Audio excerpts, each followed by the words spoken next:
একজন ফুটবলের রাজা আরেকজন ইউটিউবের রাজা, দুই রাজা এক হলেন, গল্প করলেন। রোনালদো আর মিস্টার বিস্ট যা করলেন তা ইউটিউবের ইতিহাসে কখনো হয়নি।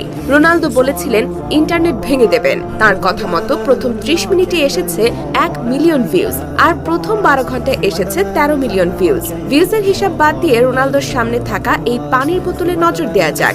অন্য ফুটবলাররা যখন অস্বাস্থ্যকর পানীয় প্রমোট করেন, রোনালদো তখন সাধারণ পানীয় প্রমোট করছেন। ঠিক এই কারণেই তিনি আলাদা। ক্রিস্টিয়ানো রোনালদো একাই একটা পৃথিবীর সমান। 800 কোটি মানুষের পৃথিবীতে রোনালদোর ফলোয়ার্স 100 কোটি। গোটা ইউরোপ মহাদেশে এত জনসংখ্যা নেই। ফেসবুক থেকে ইনস্টাগ্রাম রোনালদোর রাজত্ব সবখানেই। ইউটিউব চ্যানেল খুলে মাত্র 1.5 ঘন্টায় তিনি 1 মিলিয়ন সাবস্ক্রাইবার পেয়েছেন।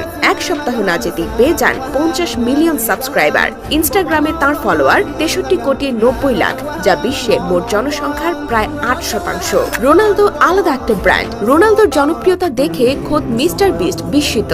রোনালদোর সঙ্গে আলাপকালে মিস্টার বিস্ট বলেছেন, রোনালদো, তুমি যখন ইউটিউব চ্যানেল ওপেন করলে আমি ভেবেছিলাম প্রথম মাসে 20 থেকে 30 মিলিয়ন সাবস্ক্রাইবার হবে, কিন্তু না, তুমি আমাকে অবাক করে দিয়েছো। মিস্টার বিস্ট রোনালদোকে প্রশ্ন করেন, তুমি কি অবাক হওনি এত অল্প সময়ে এত সাবস্ক্রাইবার অতিক্রম করেছে?